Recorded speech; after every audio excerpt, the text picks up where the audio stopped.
This video is brought to you by Dr. Kristen R. Bromley's Guitar Method Book Series and Online Music Academy. Hi, I'm Dr. Kristen Bromley. Welcome to my online academy. It's so great to have you joining me here in these online lessons. This is lesson 48 in this mini course that is all about flat picking. In this lesson, we're going to work on how to improvise melodic fills using the C major pentatonic scale. So in the last few lessons, we've been working with the key of G major and then the key of E minor. Those two are relatives, so we get to use the same notes, though we might use them slightly differently, to play in E minor versus G major. We did that a little bit extensively, worked on licks with the G major pentatonic scale, then worked adding in sort of an extension alternate ways to finger that scale, and then moved on to adding in the blues note, so to speak, that flatted third that goes up to the third, and then other chromatic pitches, worked on actually improvising with full-on solo with a song in G major, and then looked at the relative minor and did some melodic fills, and also did a solo in E minor. Now we're going to look at C major. So there's probably the two most common keys that we end up playing with in this flat picking style is G major and C major. And then we can use a capo. So those are the two places to start when working on learning to improvise melodic fills and solos. So we're going to start off today. We've worked so much with G major and E minor, great thing. Now we're going to take a look at doing these same kind of things in C major, starting off in this lesson with the C major pentatonic scale. So go ahead and dive in. Down in the description below, there is a link. You can download a free copy of the sheet music that we'll be using today in this lesson, and you're going to want to do that because then you have the music there and you can follow along, play right along with me. Okay, so we're going to go ahead and get started. That's Flat Picking Fun number 13, which you'll be grabbing down there. Just click on that and you'll have all the reference materials right in front of you. So the first thing we're going to do is look at how to finger the C major pentatonic scale. In this style, in the flat picking style, we use open position so much. That's different than maybe when we're using pentatonic scales to say play in blues and pop and rock and even jazz. So we're going to work on this in the open position here.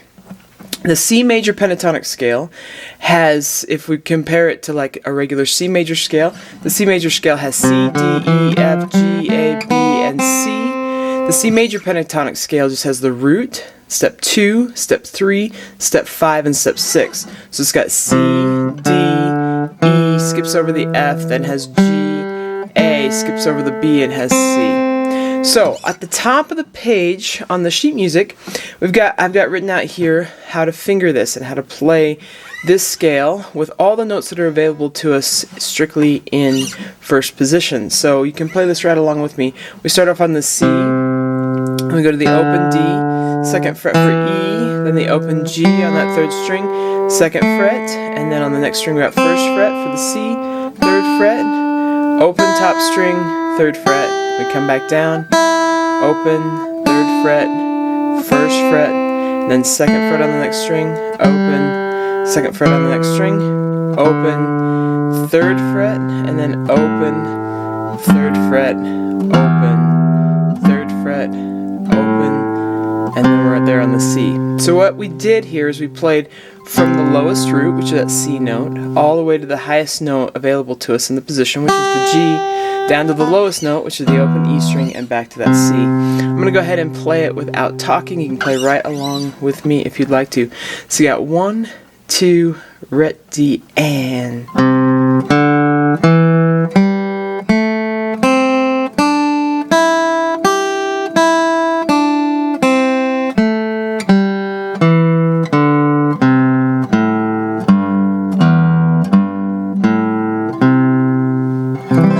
So there's the scale, and we can use these notes to play melodic fills. We can just improvise them. Learning the scale probably isn't all that difficult. Sometimes making the leap from learning the scale to improvising with the scale is a little bit challenging. One of the things that can help is to sort of change up how you're playing the scale, change up where you're starting, and even do patterns. So for example, I could start on the top, the very highest note that we've got in that position on that G, and come down. I could come all the way down.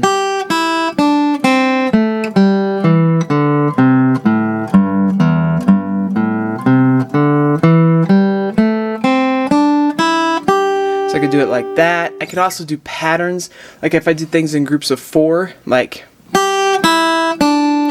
I just played 4 notes in a row, and then I go back to up to the E, which is the next note coming down, and play 4 notes in a row. And then I go to the D and play 4 notes in a row. And then I go to the C and play 4 notes in a row. Then I go to the A and play 4 notes in a row.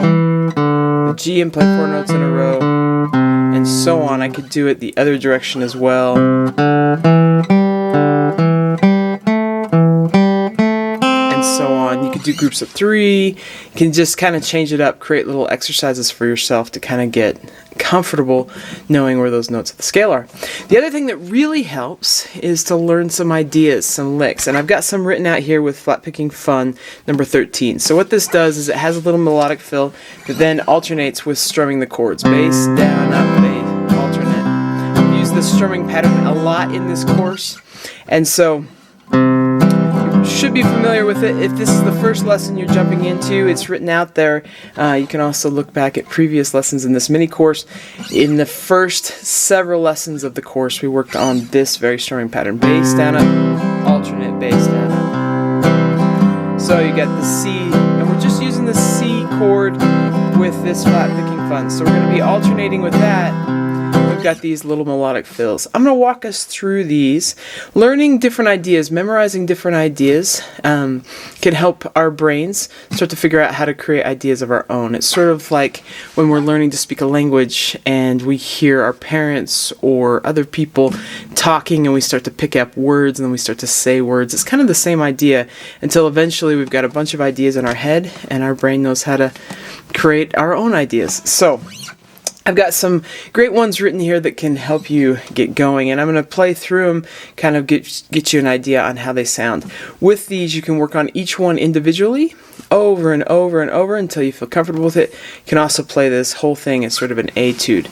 We're going to start off just by looking at each one of these licks individually so you can hear how they sound. So starting on that second line, we have, this is nice and slow it goes.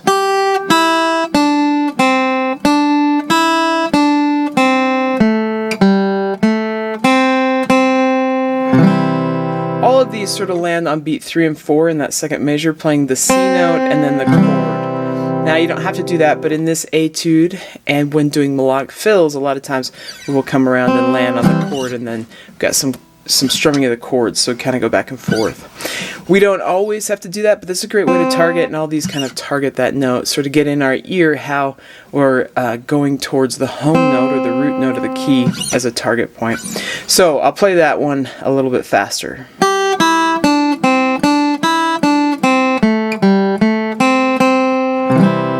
Now in context, if I went back and forth, it would sound like...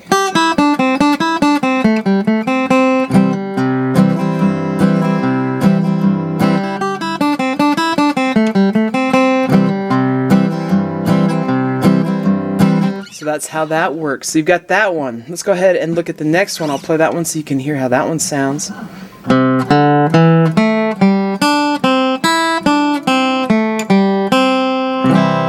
Now with this one, I do a little bit of rolling my fingers. So you got this second fret on the 4th string and second fret on the 3rd string. To get there, I just flatten my finger out. I don't have to pick it up and move it.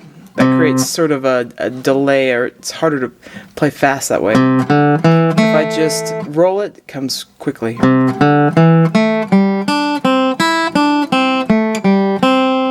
that's how that one sounds. In context with the chords, I'd have...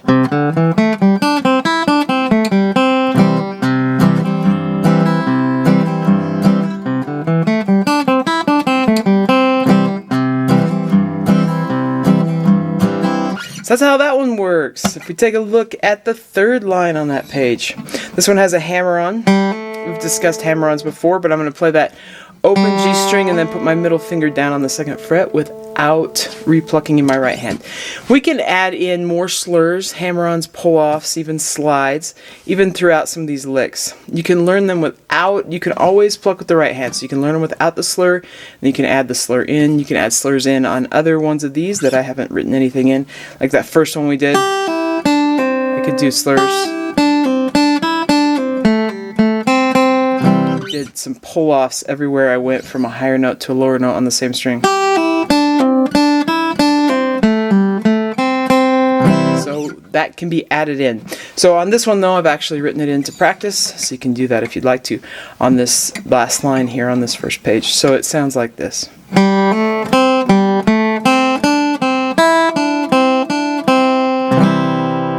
play it a little faster.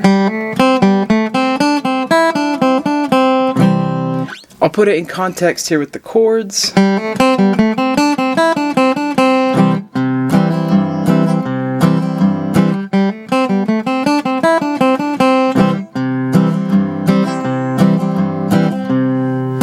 So that's how that one works. We can go over to the next page. Got some more over here. So this top one on this second page sounds like this.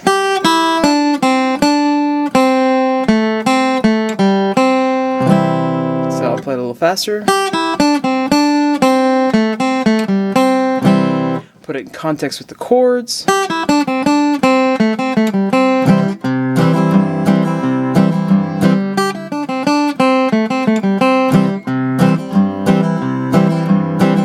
That's how that one works. Let's take a look at the next one. This one's got a pull off. And again, same thing as I explained before. You could pluck each of those notes, or you can throw in that pull off there. When pulling off, to get a nice sound with the second note, it helps to kind of pull down as you pull off in your left hand. So you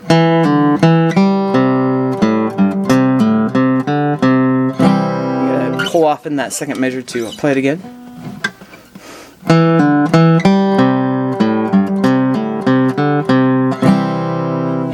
Play a little faster.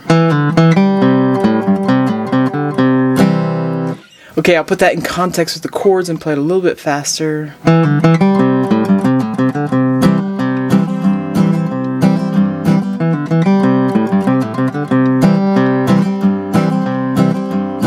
Super fun. And we'll take a look at the next one. That one sounds like this.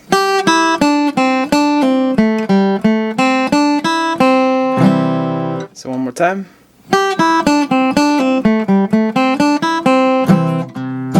So I'll put it in context with the chords here. And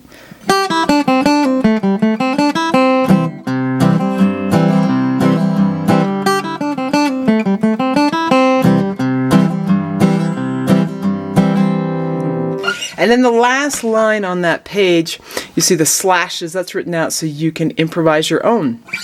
And you can target that same thing on beat 3 and 4 in that second measure, or you can play through it and end it slightly different to come out to the chords. So just go back and forth improvising. So for example, just improvising some here, I could go something like...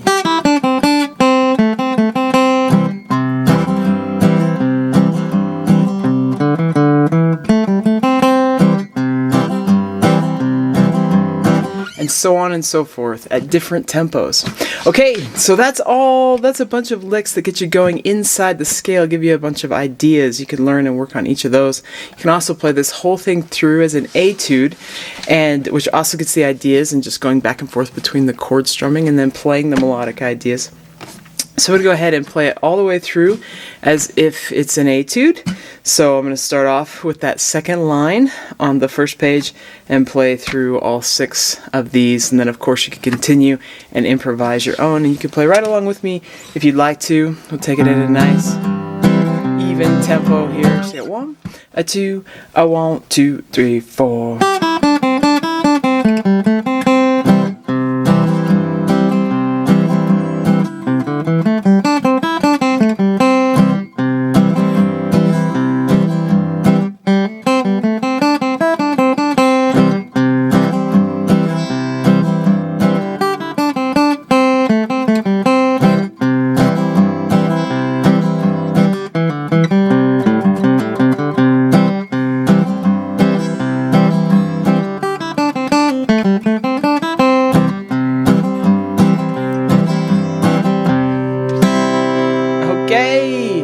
And that wraps us up for this lesson. Super fun. So in the next lesson, we're going to look at some alternate fingerings and a little bit of an extension for the C major pentatonic scale.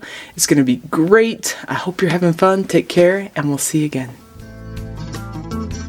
If you found this video helpful, please hit the like button and subscribe to the channel.